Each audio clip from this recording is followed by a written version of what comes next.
Hello students, इस video में प्रखर गणित कार्यपुस्तिका का कार्यपत्रक 19 अपन हल करेंगे। निम्न संदर्भों में प्रयुक्त हुई संख्या को उचित चिन्ह लगाकर संख्या के रूप में लिखिए। हम देखते हैं कि राजू कुएं में बने अपने घर से एक सीढ़ी द्वारा बाहर निकलना चाह रहा है, लेकिन सीढ़ी पानी में होने के कारण वह बार बार फिसल रहा है। जैसे ही राजू ऊपर की तरफ छलांग लगाकर चढ़ने की कोशिश करता है तो वह वापस फिसल जाता है। वह लगातार कोशिश कर रहा है। वह हर छलांग में 2 पायदान ऊपर चढ़ता है, मतलब एक बार छलांग लगाता है 2 पायदान ऊपर चढ़ता है, लेकिन फिसलन के कारण 1 पायदान नीचे आ जाता है। पानी के तल के पायदान को अगर हम 0 माने, यानी कि पानी जो है जहाँ पर सीढ़ी रखी है उसके पायदान को हम क्या माने 0, तो उससे ऊपर के पायदान को हम बढ़ते क्रम में 1, 2, 3 के रूप में समझ सकते हैं। ठीक इसी तरह पानी के तल के नीचे घटते क्रम में -1, -2, -3 यानी कि ऋणात्मक संख्या के रूप में हम उसको समझ सकते हैं। ठीक पायदानों की संख्या को समझते हैं। इसमें हमें 3 क्वेश्चन पूछे गए। पहला क्वेश्चन क्या है कि आप बता सकते हैं कि राजू अभी कौन से पायदान पर खड़ा है। तो हम देखते हैं सीढ़ी के अंदर यहाँ पर जो पायदान है वो 0, 1, 2, 3, 4, 5 और 6। तो राजू अभी कौन से पायदान पर खड़ा है? तो तीसरे पायदान पर खड़ा है। 2 छलांग में राजू कौन से पायदान पर पहुंचेगा? तो एक यहाँ से छलांग लगाएगा, यहाँ पैर रखेगा, एक के बाद दूसरी, तो 5वें पायदान पर पहुंचेगा। पायदान संख्या 0 से 2 पर जाने के लिए 0 से 2 पर जाने के लिए राजू को कितनी छलांग लगानी पड़ेगी? तो हम देखते हैं कि राजू यहाँ पर खड़ा है तो 1 छलांग यहाँ लगाएगा, यहाँ से लगाएगा, यहाँ गिरेगा 1, और यहाँ से लगाएगा, यहाँ गिरेगा, तो कितनी 2 छलांग लगानी पड़ेगी। आगे बढ़ते हैं। -0 से 0 तक पहुंचने में राजू को कितनी छलांगे लगानी पड़ेगी? -0 यानी कि यहाँ पानी का तल है 0, अब माइनस में चलते हैं, -1, -2, -3, -4 और -5। अब -5 से 0 पर पहुंचना है। राजू को इधर से इस तरफ जाना है 0 की ओर। तो यहाँ पर खड़ा है तो कितनी छलांग लगानी पड़ेगी? इधर देखो, यहाँ पर यहाँ से लगाएगा 1, 2, 3 और यहाँ 4 छलांगे लगानी पड़ेगी। कितनी छलांग लगानी पड़ेगी? 4 छलांगे लगानी पड़ेगी। 5वां सवाल है -1 से 1 तक पहुंचने के लिए कितनी छलांगे लगानी पड़ेगी? तो 1 लगानी पड़ेगी, 1 छलांग लगानी पड़ेगी। कितनी छलांग लगानी पड़ेगी? 1, क्योंकि यहाँ पर तो है 0 और यहाँ पर है -1। -1 से 1 तक पहुंचने के लिए कितनी छलांग लगाएगा? वो यहाँ से छलांग लगाएगा और यहाँ गिरेगा, तो 1 छलांग तो यहाँ और 1 यहाँ, कुल 2 छलांग लगानी पड़ेगी। अब दूसरा प्रश्न देखते हैं, हम डिलीट कर देते हैं एक बार। पानी के जमाव बिंदु को 0 डिग्री सेल्सियस से बताया गया। पानी जिस डिग्री सेल्सियस पर जमता है 0 डिग्री होता है। यदि माउंट आबू का तापमान जमाव बिंदु से 2 डिग्री सेल्सियस कम है तो उसे कहते हैं -2 डिग्री सेल्सियस। सर्दियों में यदि कश्मीर का तापमान जमाव बिंदु से 10 डिग्री सेल्सियस कम हो तो उसे -10 डिग्री सेल्सियस लिख सकते हैं।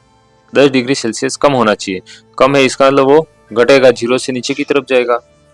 तीसरा सवाल है, निम्नलिखित में से जो तापमान अधिक है उस पर गोला लगाइए। तापमान अधिक होना चाहिए तो 25 डिग्री सेल्सियस यहाँ पर 0 डिग्री सेल्सियस, और यहाँ पर है 3 डिग्री सेल्सियस, और यहाँ पर है 0 डिग्री सेल्सियस।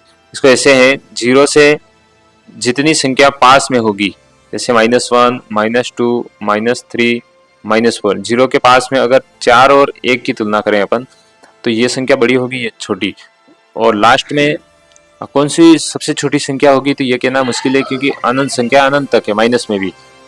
तो ये था हमारा कार्यपत्रक 19। अब हम सोल्व करने जा रहे हैं कार्यपत्रक 20। उसमें पहला सवाल है, दिए गए पूर्णांक संख्या को संख्या रेखा पर क्रम में लिखिए। ये 0, यहाँ पर 0 लिखा हुआ है, -2, -2 और -2, यहाँ आएगा 1, यहाँ आएगा -2, -3, -4, -5, -6 और -7, और इधर दाईं ओर की तरफ जाएंगे 1, 2, 3, 4, 5 और 6। इस प्रकार देखेंगे। उसके अंदर 0 यहाँ पर लिखा हुआ है 10, तो यहाँ पर लिखेंगे हम -20, और यहाँ अगर 30 आता है -30, तो इसके बीच में कितना आएगा -10, 25, 20, 30, 40, 50 और 60। तो देख रहे हैं 10, ये यहाँ पर लिखेंगे 10, 20। इसका देखते हैं 0 माइनस में 10, 20, 30, 40, 50। तो यहाँ से हम देखेंगे 1, 2, 3, 4, 5, ऐसे 10 तक जाएंगे। तो 0, 1, 2, 3, 4, 5, 6, यहाँ लिखेंगे हम -6, ये लिख लिया। -18, 10 और 20 के बीच में 10 लाइनें, 1, 2, 3, 4, 5, 6, 7, 8, तो यहाँ लिखेंगे हम -18। कितने लिखेंगे -18, और -24, 20, 21, 22, 23, 24, यहाँ पर लिखेंगे हम -24।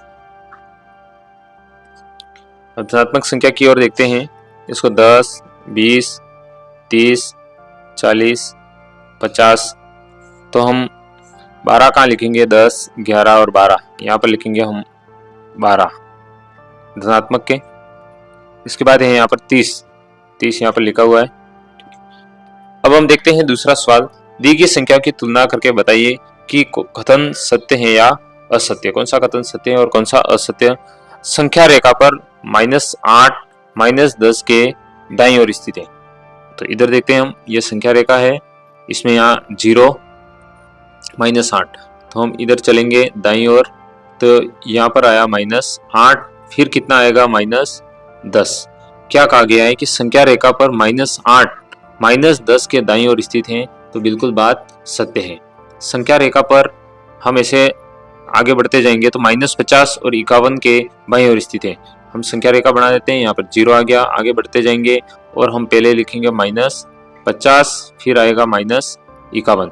अब क्या कहा गया है कि संख्या रेखा पर -50, -51 के बाईं ओर स्थित है, तो ये असत्य है, क्योंकि -51 के इस तरफ तो कौन सा हो गया? दाईं ओर, और इस तरफ कौन सा हो गया? बाईं ओर। सबसे छोटा ऋणात्मक पूर्णांक -1 है, नहीं, ये सबसे बड़ा होगा, इसलिए कथन असत्य है, क्योंकि सबसे छोटा ऋणात्मक संख्या अनंत है, इसलिए कोई कहना निश्चित नहीं होगा। -35 और -25 से बड़ा पूर्णांक कौन सा है? तो इसमें -25 बड़ा पूर्णांक होगा। जो संख्या 0 के जितनी नजदीक होगी वो बड़ी होगी। 30, -18, -17, -16 और -15। -6 से छोटे 5 पूर्णांक लिखिए, तो -7, -8, -9, -10, -11। 0 से हम जितने दूर जाते जाएंगे उतने पूर्णांक छोटे होते जाएंगे। पांचवा सवाल है, निम्नलिखित संख्याओं के परवर्ती संख्या लिखिए। पीछे वाली संख्या लिखनी है। जैसे 10 है तो 10 के बाद कितना आता है? 11, 82 है तो यहाँ कितना आएगा? 83, -51 है तो यहाँ कितना आएगा? -52, और यहाँ -39 है तो यहाँ कितना आएगा? -40। पांचवा सवाल हम देखते हैं, निम्नलिखित संख्याओं के परवर्ती लिखिए। तो देखो पीछे वाली संख्या है 10 से 11, 82, 83, -51, तो यहाँ होगा -50, और यहाँ होगा -38। छठा सवाल है, निम्नलिखित संख्याओं के पूर्ववर्ती लिखिए।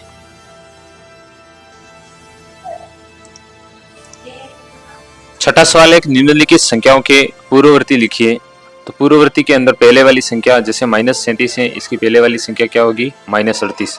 49 है तो इसकी पूर्ववर्ती संख्या होगी 48, और यहाँ -311 है, इसकी पूर्ववर्ती होगी -312, और यहाँ 437 है, इसकी पूर्ववर्ती संख्या होगी 436।